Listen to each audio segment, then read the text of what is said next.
divide 525 by 2 in long division method.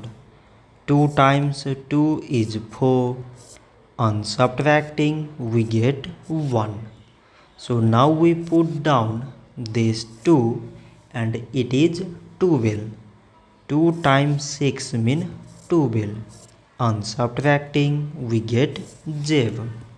So again we put down this 5 and 2 times 2 means 4.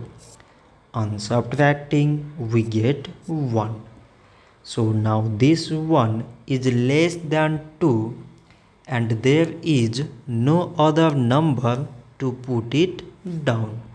So we take here decimal so that we put 0.